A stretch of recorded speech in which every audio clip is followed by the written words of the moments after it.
debit slip or withdrawal slip and submit it to a bank and wait for 30 minutes, 40 minutes, or even sometime 1 hour also to get the money.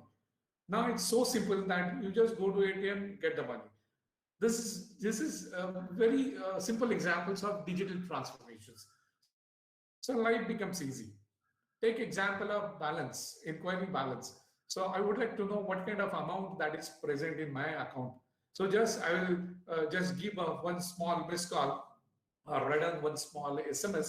Immediately in next few seconds, I get my balance. Very simple fund transfer. I can transfer money from one account to the another one. I can have a video call. Right now we are doing a video call. It's an electronic one. Initially, what we used to do, I used to go to engineering college, say for example MET and other engineering college. I used to stand in front of students. Then I used to talk. Now instead of doing that, because of the digital transformation, it is becoming so simple and easy, and it's very, very cost effective.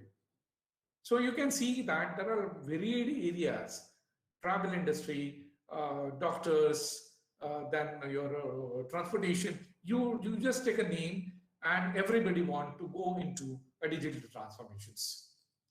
Now, what are the advantages of these digital transformations? Now, this digital transformation has gone to such a grassroots level that a very simple individual user, with the help of mobile or with the help of computer system or internet, can use this particular digital transformation and take advantage. So you can save your time, you can save your money, you can save your human efforts. And besides this, very important and critical thing is nothing but it enhances the accuracy and efficiency. But you know that every coin has got two sides.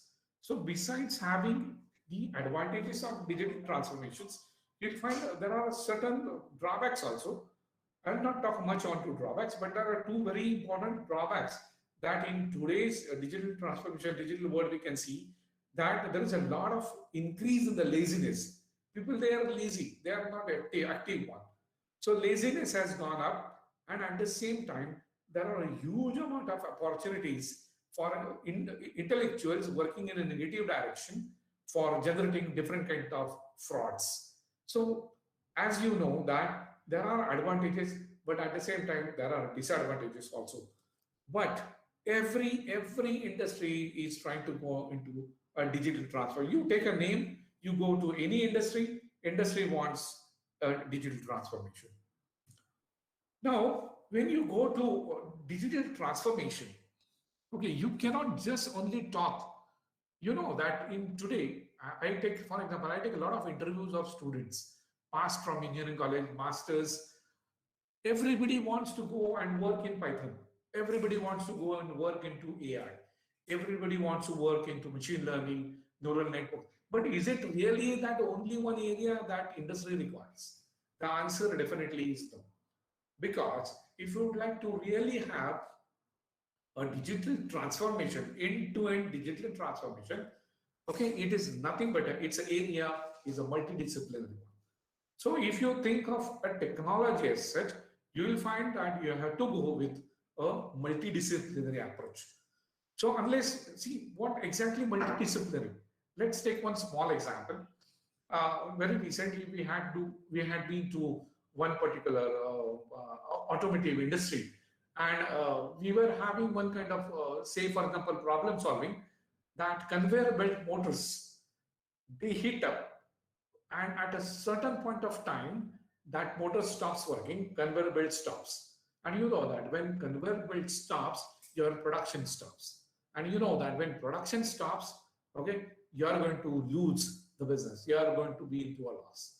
Now, how you are going to handle this particular problem only with the help of AI, ML, and NLP?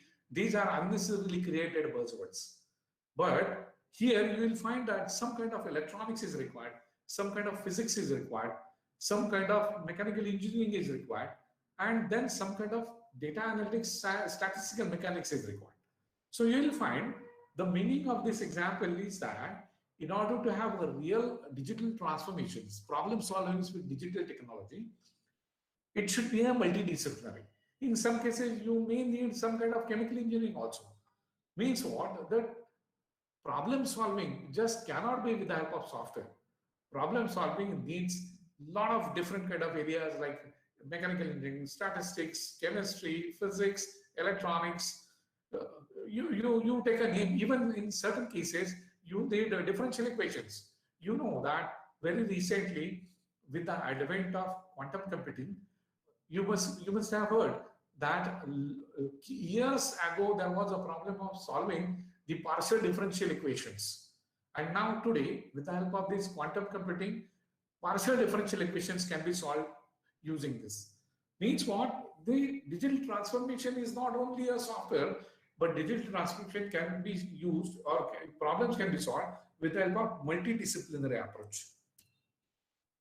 Now coming to our topic of discussion today, because we can talk a lot of things about the multidisciplinary and problem solving, but the focus today, there is one thing that people they say that artificial intelligence.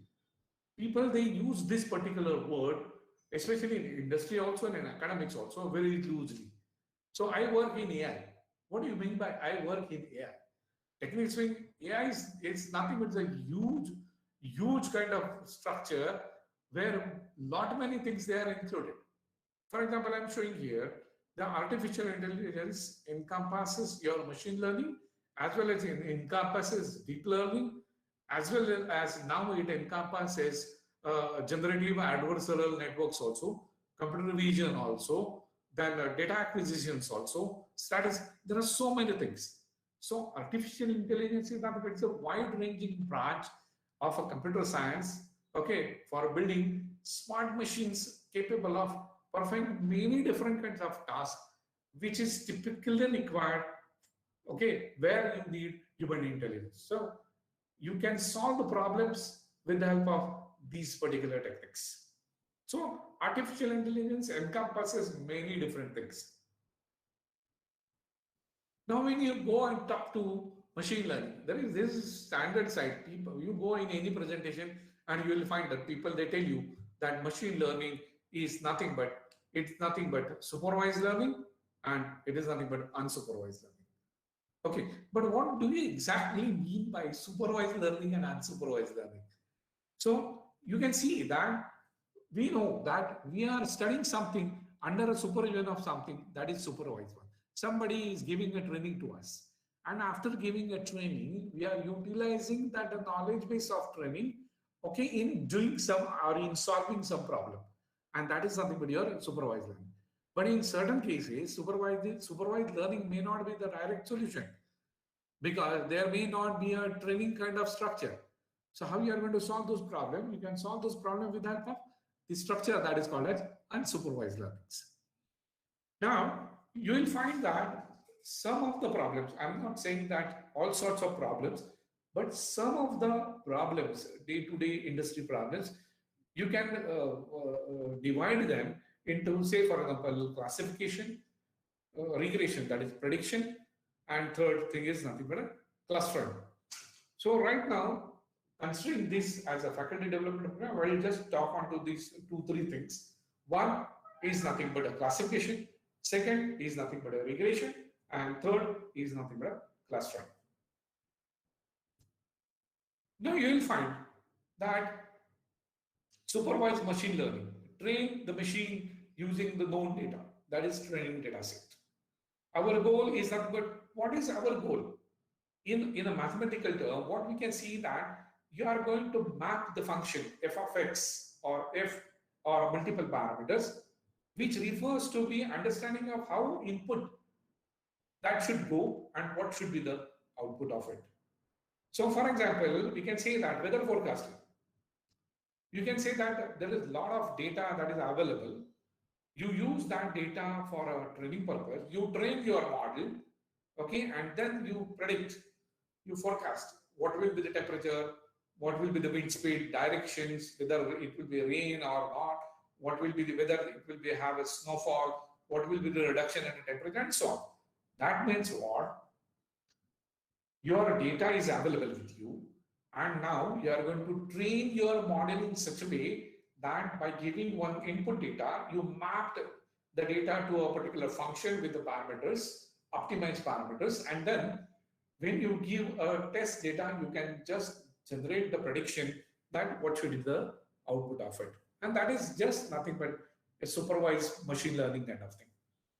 You take an example. Very recently, we had gone through a very nasty virus infection that is COVID-19. The entire world has worked onto the predictive analytics of COVID-19. But the problem, to start with, the problem was something that we were not having sufficient training data to train our engine so that we can predict. But now you can see that after a lapse of one particular year, we have gathered a lot of data onto COVID, and then tentatively, with the help of image processing, by understanding of disease, its background data, we can try to predict that whether this patient is infected by COVID-19 or not. Very recently, our ESDS has designed one image processing application, computer vision application, just by taking your lungs X-ray photograph or a scan of your lung, we can identify what is the probability that this person is got infected or is going to be infected by COVID-19. But again, I tell you at this juncture itself, you cannot have 100% accurate results. In order to have a 100% accurate results, you need to have a very good data with you and accurate data with you. We'll come to that particular part little later. Now you can see that in unsupervised learning, technically speaking, training data is not available with you, right? Now, how to have a understanding of the behavior or how to solve the problem where you don't have any kind of training data with you. For example, you can say that I'm going to say, for example, in a particular mall. Now, when I go to mall, people, they don't have data. Then what should be my behavior? What kind of product I may purchase, I may not purchase? Probably in anomaly or fraud detection, you never know. You don't have that particular data with you. So what are the transactions that is going to happen? Okay, it's going to be on the flow. So if data is going to be on the flow, you don't have any chance to train your model and you can predict that fraud is going to happen. But in order to identify some kind of fraudulent transaction, there is an issue. So how you are going to solve? You are going to solve obviously with the help of the unsupervised machine learning. And one of the best way right now that people, they see that there is methodology, that is what is called as clustering. So with the help of clustering, you try to channelize, you try to group the similar kind of patterns or the matching behavior in one kind of structure, and then you guess what is going to happen. So that is purely, is nothing but your unsupervised learning. Now, I'll take one simple problem where normally industries, they require. Don't go on to this picture. This problem is very simple, but the problem statement that is given on the right hand side is different. Now, a lot of people, they have worked onto the emails, spam and non-spam. Okay, but industry doesn't require this kind of solution because we are not interested in having spam or non-spam. But what we are looking for example, I'm having one big organization. I'm selling large number of products. Say for take example of insurance company, selling varied kind of insurance policies to the customer, and I'm having the customer base of few hundreds of lakhs people across my country, for example. And in order to have a support kind of activity, I have given one common email, and that is what is, say for example, support@organizationname.com or .org or whatever it is. And now I'm saying that whatever your inquiries there are, you just write down the mail to this particular email, that is support@organization, say xyz.com or org. Now, in the reality, what will happen? Few millions and millions of people, they will write varied kind of inquiry mails onto this particular mail address. Now, imagine I would like to I understand the email, I would like to solve the problem and I would like to respond to a user, okay, in a given stipulated time. We call it that as a concept of customer experience. Customer experience means basically what? Any customer who writes a mail, inquiry mail to me, okay, customer expects that I should attend that mail as quick as possible and I should send a reply, okay, within a given time span. That is called as a TAT, turnaround time. Okay, or service level agreement. That is called as a SLA. Now, in order to do this, organization need a lot of manpower. Say, for example, hundreds of employees, they open this support mail, they read every mail, understand every mail, divert that mail manually to different kind of departments, different kind of product segments, and then ask those particular departments to reply them in a given stipulated time. Now you will see that the time that is required, the manpower that is required, the infrastructure that is required, the money that is invested into doing this is very, very high. So as my first slide, I was telling you something about digital transformations. So now every organization where you get millions of emails, they want to solve this particular problem with the help of some computational technique, right? So you can do this, you can do email classification with the help of say machine learning. Now what do you do with the combination of your English grammar, that is NLP, multilingual structures, your software code, you can understand what the exact mail is. You can extract the meaning, that is what we call it as email or content summarization. Then you understand, and then with the help of machine learning, with the help of known standard keywords or getting the sense of an email, you automatically bucket that particular mail to a respective department or a respective person who is going to handle this kind of inquiry. In some cases, there are some standard responses which are available. So if you find that such kind of mail is a standard reply mail, so automatically that mail reply will go to your say customer or a person who has given an inquiry, and obviously you can manage the customer satisfaction, that is customer experience. So this time you can reduce the manpower, you can reduce the infrastructure, you can reduce the cost. At the same time, you can quickly satisfy the customer. Customer experience is good, obviously you are going to grow in the business. So you know the solution. People, they just write spam and not spam. But this is okay, this is some kind of small schooly problem. But in reality, what kind of problem people they are looking for?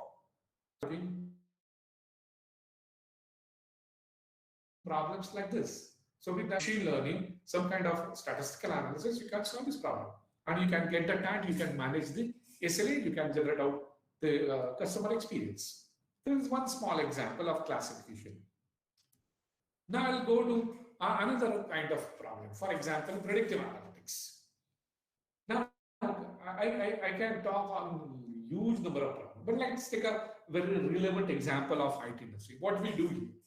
For example, in my company, if we are selling say 100 different kinds of products and solutions to my thousands of customers. Now what I get, I have a standard development life cycle and I have got a standard support life cycle. Now, whenever I release my product, okay, then in some cases, customers start sending, generating the tickets on the our ticketing system. Now, when I get a ticket, maybe it may be a bug, it may be a new addition, maybe features change, it may be a change request, whatever it may be. You can classify that in a very way. Now, I would like to know that how many tickets for a particular product gets in what month, around what date, what is the seasonality, and why I need this? Because when I start getting my tickets, in order to solve those particular tickets, I need to arrange my development manpower, okay, in order to satisfy those particular needs. So what I have to do is that I have to arrange my resource in such a way that as and when I get a ticket, I should be able to solve that particular ticket in a given time. Because you know that when we or any IT industry writes an agreement with the customer, there is always a clause that is called as customer support tag or SLA. So we in agreement we write that we solve the first level, we solve in just 10 minutes. If it is a little bit complex, we solve in a day. And if it is absolutely a new change request, addition of something new feature, say for example, it takes 8 days. So your service level agreements are finalized. So in order to satisfy those particular service level agreements, what I had to do internally, my team leads, my team managers, my development group needs to arrange manpower in such a way that I will be able to solve the problem very quickly in order to have a customer satisfaction, customer experience. And typically, this can be done with the help of forecasting. And you know that varied kind of methods are available. And one of the biggest and fantastic method that is available is nothing but a time series management. There are varied kind of models available, time series models. So you can solve this. Even you can solve such kind of thing with the help of the hybrid, that is time series along with the neural networks. Means what? Problems, they come in a varied way, but you have to manage the problems to solve them. So we have seen the classification problem, we have seen the regression problem. Sir, I think I'm audible to all people. You just give me feedback. Yes, sir, you're audible. Am Yes, I sir, you Yes, are audible? audible, sir. PowerPoint presentation is visible to all of you? yes, it's Okay, visible good. and you're audible. Clear. Fantastic, very good. If you have any issue, just keep me intimating, but otherwise I'll find that I'm just talking and nobody's responding. So I'll not come to know. So in between, in 5 minutes, you just tell me, yes, sir, okay, sir. That's all. I'll get a feedback. All right. Now let's go on to a third problem. For example, clustering. Now you can see the clustering kind of diagram here on say for annual spendings and annual income. Now, say for example, I'm throwing you one particular problem.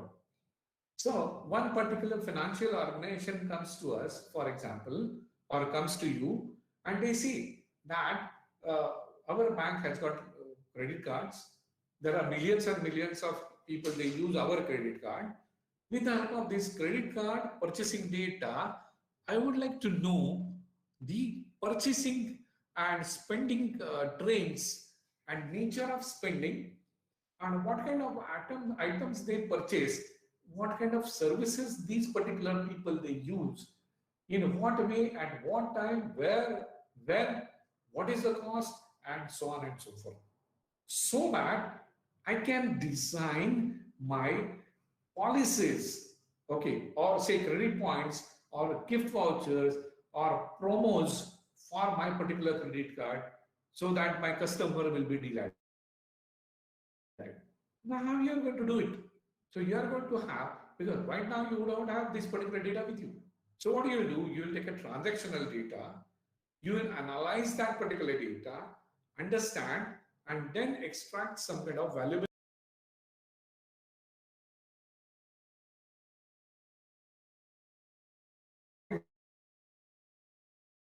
And that is the nothing but the simplest.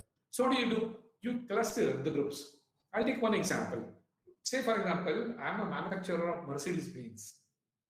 Okay, and I would like to sell that particular Mercedes-Benz in, say, for example, X city. Now, I would like to know how many people they have got a capability of purchasing Mercedes-Benz where the minimum cost of Mercedes-Benz is 28 to 30 lakhs. So how you can identify this?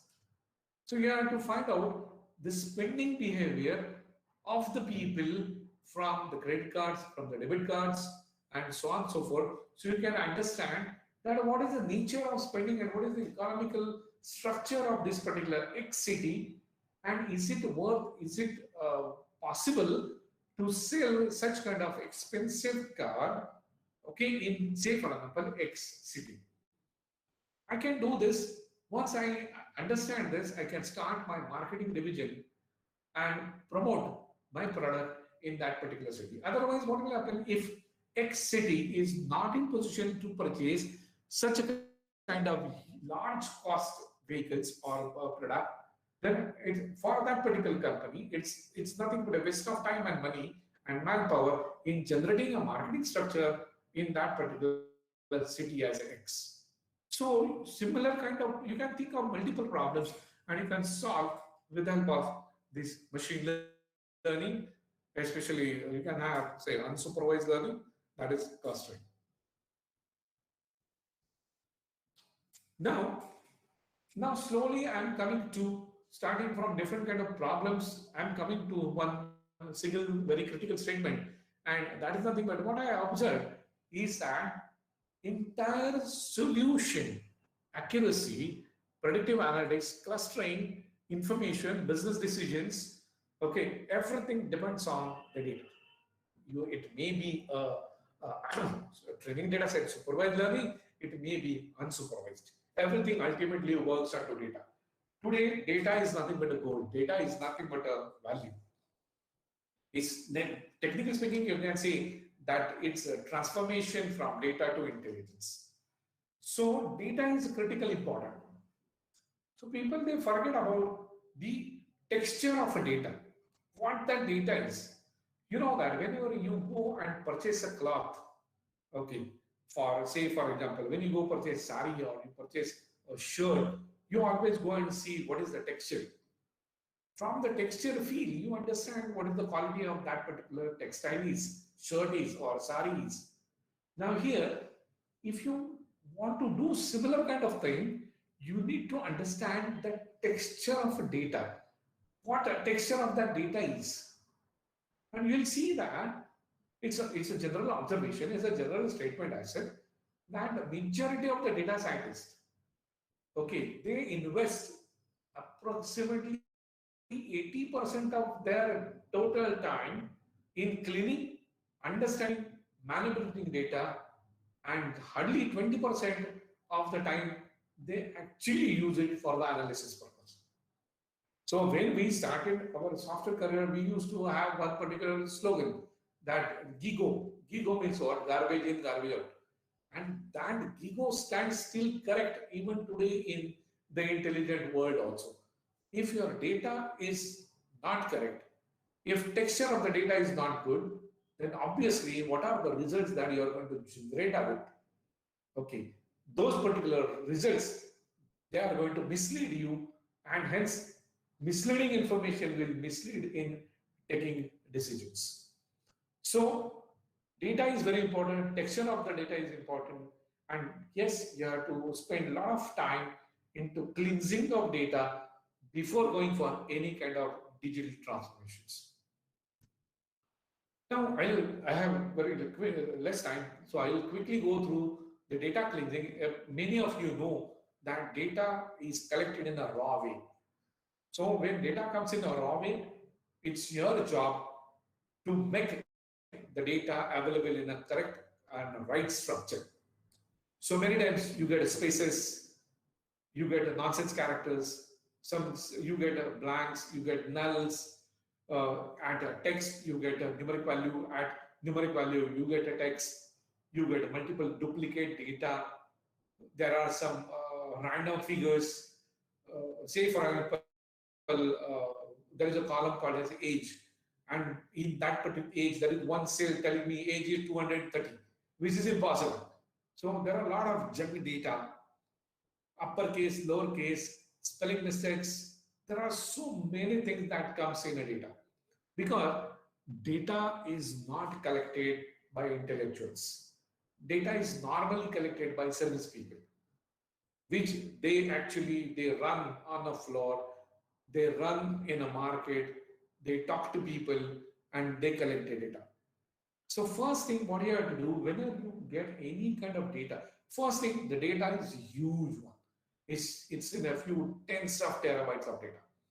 The first thing what you have to do is you have to clean your data. There are standard methodologies, standard tools are available which you can clean up your data. You have to normalize your data. So, and now get ready for your further processes.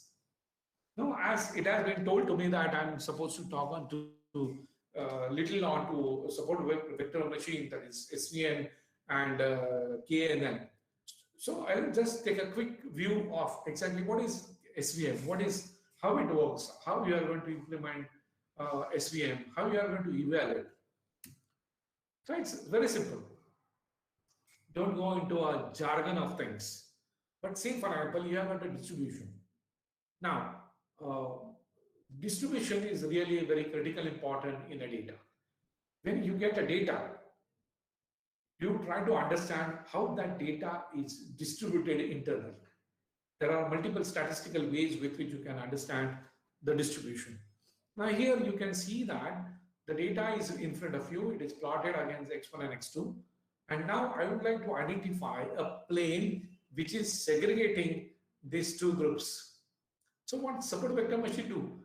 Support vector machine is nothing but what? It is nothing but finding a hyperplane. I'm deliberately talking about a hyperplane because you don't get data in 2 dimensions. You get a data in multiple dimensions, maybe say 15, 20, 30, and so on. So there are n number of parameters that are involved.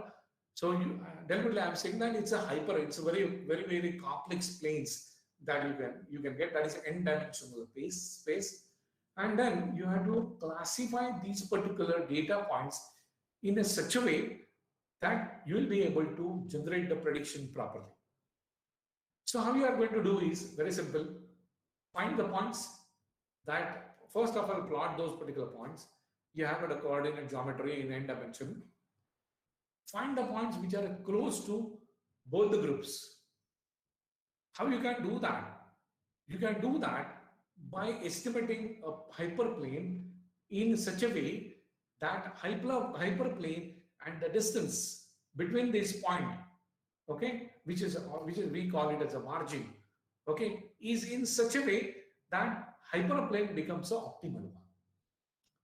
Now you can see here there are multiple lines in 2 dimensions. You can say that these two groups can be separated, but you will find there is only one line which is telling you the maximum margin.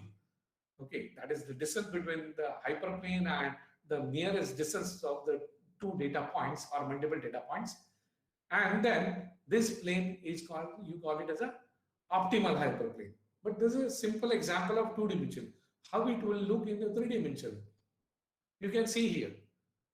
In 2 dimension, there is one plane. In the third diagram, you can see if you look from 1 dimensional or 2 dimensional, you will not be able to classify this into 2 different classes. But if you just extend 1 dimensional, you will find that there are 2 layers, blue layer and yellow layer, and you can easily classify with the help of a hyperplane. And just think of not only 3-dimensional, but you have got a multi-dimensional plane. And just think of how you can classify these 2 things with the help of this particular hyperplane. And this is taken care by the support vector machine. Now, when you go for a support vector machine, how you are going to evaluate? There are varied kind of evaluation techniques. Now, one of the evaluation technique, I'm going to talk only on 2 evaluation techniques. One is called a bootstrap and another is called as K-fold. Very simple. Don't take a jargon of it. Very simple. What do you do?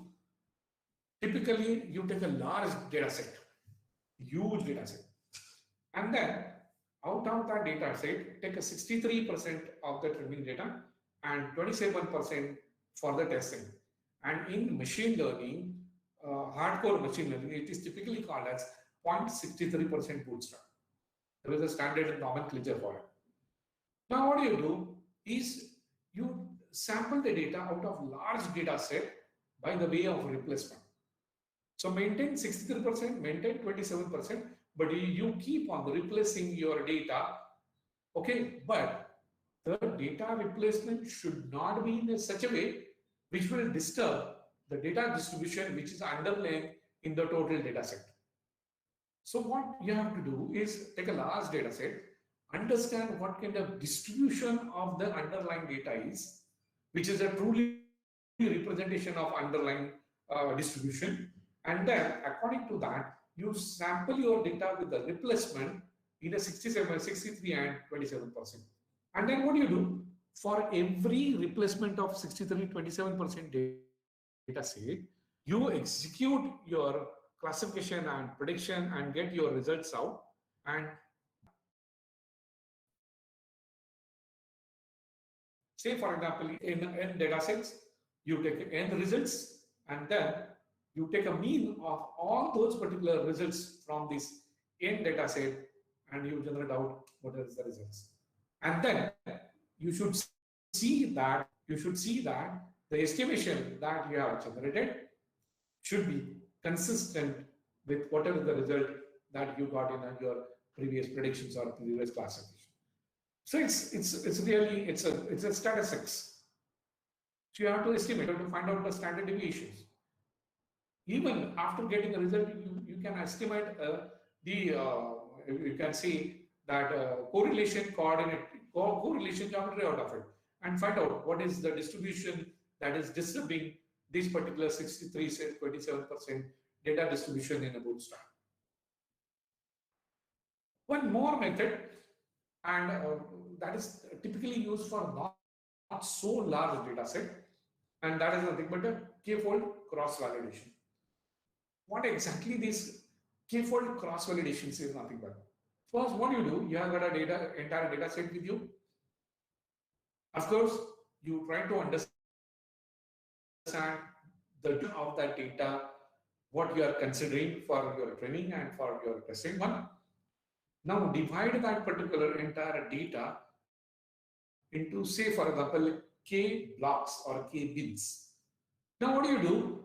Once you do this, you do, say, for example, k bins, train your model onto your k minus 1 number of bins. Say if there are 10 bins, you train your model on 9 bins and test your model on 10th bin, right? And then cyclically rotate these particular bins, repeat the process by changing the training and testing bins.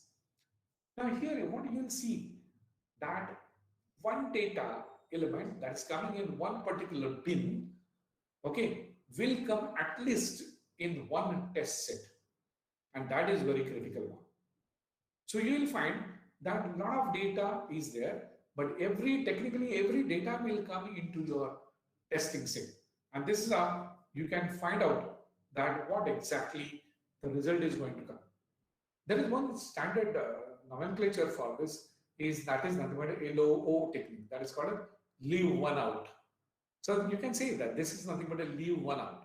So you say, for example, k minus 1 bins for training and k bin for the testing, and keep on flushing this, rotating this, and you start getting your results. Now here, technically speaking, there are two critically biased. Now, what exactly bias? I'll come to that particular point. So, in order to avoid this bias, okay, what you have to do that, see that when you create folds, try to make sure that the class distribution that you have in your original data set, okay, that is maintained. Otherwise, what will happen if you do not understand the distribution, and if distribution goes wrong, some bin may have a very biased data into it, and that will crash your entire result set, right? So that is the thing with the bias. So you have to do in such a way that what is the distribution of underlying data set.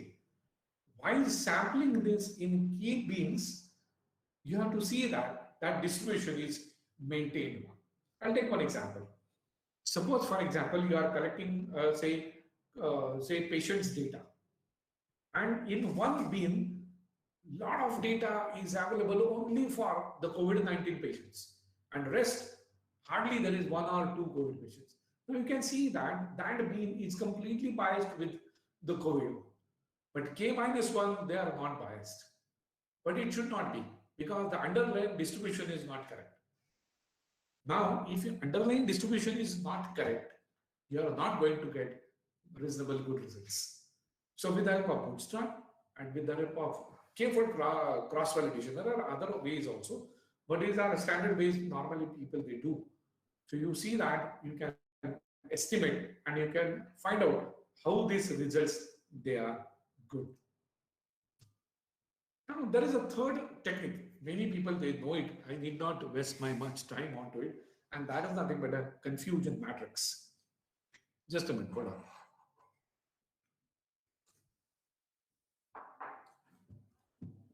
Now you will see that whenever I generate out my result, say for example, when some patient comes to me along with the X-ray, I pass this X-ray to my software, and prediction is that, for example, there is a bronchitis or heart.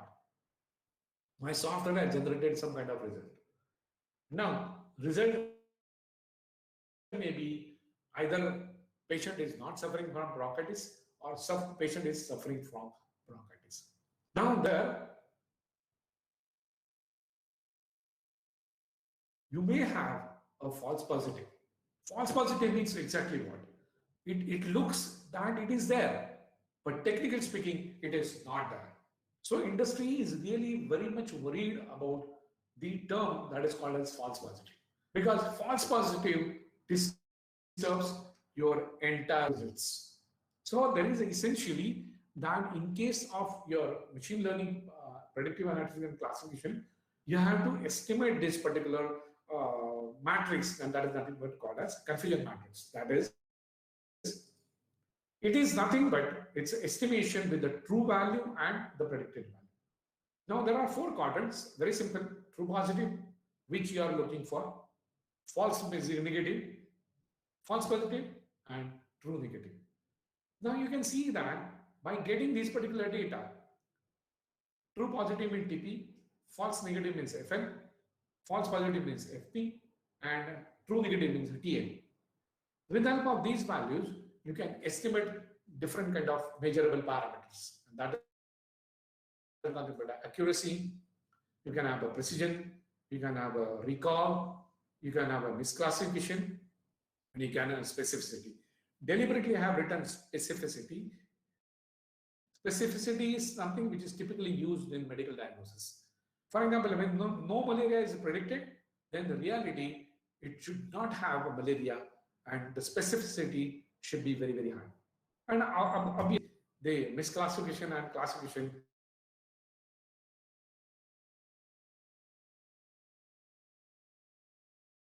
accuracy is nothing but the complement of classification. So what I intend to say is nothing but first concentrate on your data, get the data source, see authenticity of the data source, then find out the texture of the data, clean the data, establish the distribution of the data, understand the problem very well, which you are going to focus, which you are going to solve, identify what kind of relevant algorithms that you can use. After that, identify how the results they can be justified, how they can be proved to be correct with the help of varied kind of evaluation techniques. Now, we'll go to, say, for example, types of clustering. Actual topic given to me is KNN, but apart from that, there are a lot of other clustering techniques also. For example, Birch and Cure, they are very much used in industry. But let us simplify this, what KNN is. KNN is nothing but what? It's people, we call it as a lazy learning. What do you mean by lazy learning? It's just nothing but you identify the data distribution and find out the Euclidean distance from one point to another with the value of k. Now, what is that? Basically, algorithm is a type of supervised machine learning typically used for a classification purpose. Very less time in a different way it is used for the regressive, that is, it's a predictive kind of thing. How exactly it works? See, for example, I'll directly show this diagram. You can see my diagram? Yes, sir. Yeah, sure.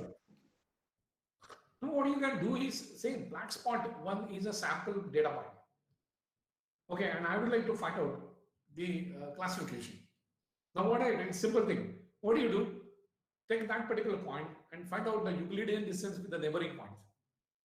And find out what is the optimal or minimum distance of the rest of the points to this particular black sample point. And then you judge that this black point should go into which group, to a red group or to a purple group. How you can do this with the help of Euclidean distance calculations. But think that now, look in two-dimensional, three-dimensional, it's very simple. But when you go for n number of parameters, then it becomes really a too complex kind of thing.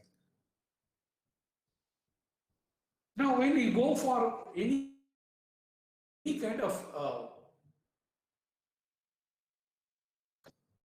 there is one very interesting concept, and that is called as bias and variance trade-off.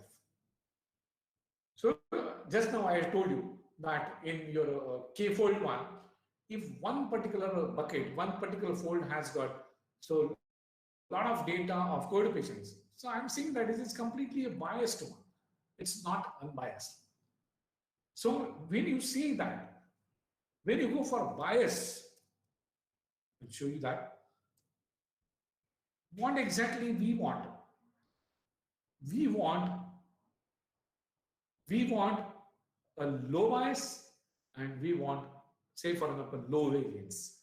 Because when I say that low bias and low variance means my prediction, my classification is approximately is correct. Now, how I can achieve? So in machine learning, especially in machine learning, mathematical modeling, especially in statistics, you can obviously estimate what kind of bias and what kind of variance. But I'm 100% sure I worked on varied kind of projects where we identified the bias and we identified the variance. If you try to reduce the bias, okay, you start getting higher variance. If you try to minimize the variance, you start getting a high bias one. Now, everybody says that there has to have a golden mean. So when you say that bias and variance, they are complementary working. Low bias, high variance, high bias, low variance. But I need both the low. Do that. You cannot make it 100%. So you have to compromise at certain point of time. If you go for the mathematical derivation for it, you will find once you take a differentiation of these two parameters, you will end up with one particular value, which tells you that this is nothing but an optimal value for bias and variance. And below that, you cannot go for reducing bias and variance. Otherwise, what will happen? There is going to be again a tussle between the overfitting and underfitting. Now, overfitting is also not advised and underfitting is also not advised. So in order to have a tussle, somewhere there has to be a compromise onto the bias and the variance. And there is only one way is that you establish a mathematical equation of your model and differentiate it and find out how you can have a minimum bias and minimum variance.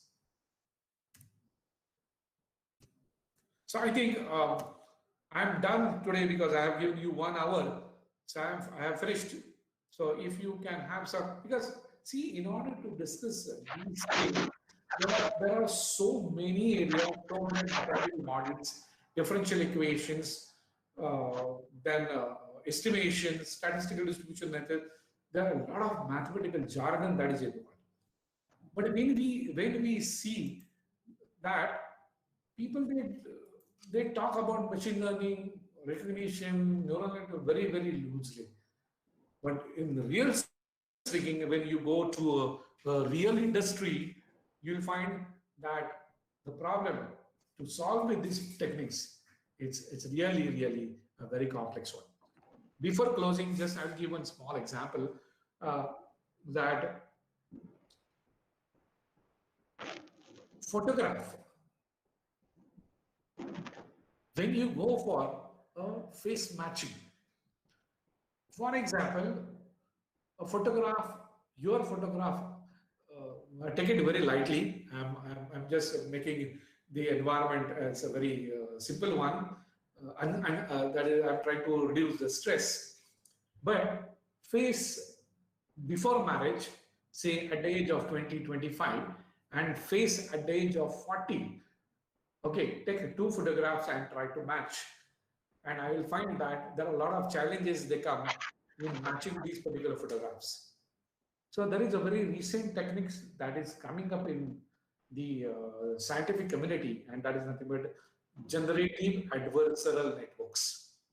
So you can have the technique with which you can generate out the images on your own at varied kind of ages, and then you can match the data.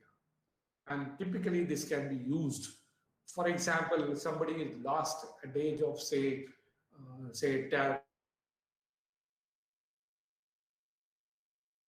10 or 15. Okay, and somebody found at the age of, is not carrying any kind of data with him, who that fellow is. And if you want to match his photograph with the database of the missing people and identify that what that person and who registered the complaint of what age, I think it's going to be a very complex problem. But people, yes, people today, they are attempting this, and some of the people, they could get reasonable, good, accurate results for this. So thank you very much. I hope that all you are good. COVID has not gone. So everybody should be careful, use mask, try to avoid gatherings, keep social distancing, and keep your motivation very high. Keep on working online, and what I should say, that upgrade yourself continuously and get yourself certified. I know that More sir is here. Because of Dr. More, I got motivated to get an NPTEL certification in machine learning. So yes, I will request all of staff members, PhD holders, PhD is just nothing. The next is very important. Keep on upgrading yourself, get your certifications, and be fruitful and honest with your students and hence the industry. Thank you very much. Thank you, sir. Participants, if you have any question, then you can post in chat box or question answer section.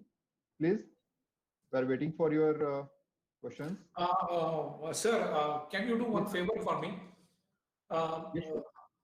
If you can just collect those particular questions, okay. So what I'll do is I'll sit with a cool and calm and cool head, and I'll try to respond to their answers, questions.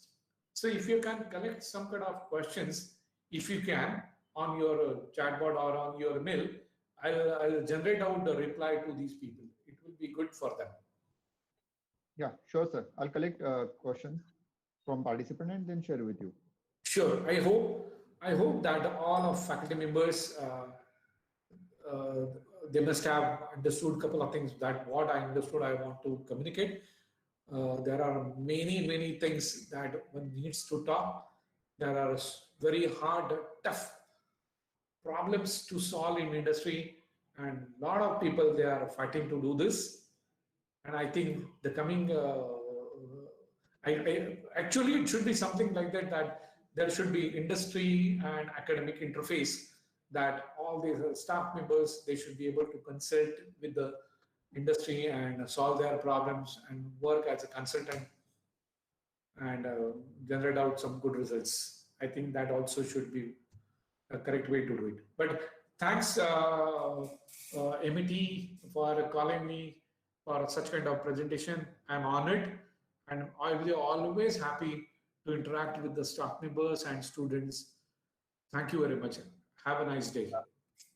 Thank you, sir. On behalf of computer engineering, I, Vaibhav Dabhade, thank you for accepting our request and joining us and covering all the important topics of machine learning and algorithms also. Once again, it was very informative session. And once again, I thank you I also thank all participants for attending this session. And once again, I'll request participant, if you have any question, query, then please post it in question chat box or question answer section. I will share these questions with Dr. Wad sir, and then we'll get back to you. Yeah, sure. Sure. Sir, I have a question. Wad sir, Yeah, I am Indira from Yeah, Manipal Institute of Technology, Manipal. We'll take Sir, one question, no problem. Let her ask. Yeah, please go ahead, madam. Sir, are there any projects or internships available for students who are doing minor in computational mathematics in your industry, sir? That's why, so what I say that, so this is one big question, right? And I know that I was also in your phase, that I was also a faculty member at one place, and I know that what kind of gist that people they have. But yes, what you are saying is absolutely correct. There are a lot of problems that are available, and people they can solve. But only one concern that comes in industry and academic interface, in especially into India, is nothing but information security management. Because industry, they don't want to share their client base, their problem statements, okay, in an open group. But yes, what you are saying is correct. I'll suggest that if you can just go and connect to, say, for example, Facebook research and Google research, Amazon research, okay, you'll find that there are plenty of research papers are available, and you can go and see those particular things. And just send me your query through this particular email channel. I'll try to reply you in a very decent and nice way. Okay, sir. Thank you so much. Yeah, Thank you so much. yeah. Sir, nowadays, sir, you collect these particular questions, very interesting questions. Let me know. I'll sit, and because I think on Saturday, Sunday, and Tuesday there is a long holiday, long weekends, so I can sit in office and I can try to give answers to these particular questions. Right? yes, sir, sure. Thank you very much, sir. Thank you. Okay, sir. Your valuable, so much valuable time. Yes, sir. Thank you very much. Thanks a lot, sir. Bye. Bye, everybody.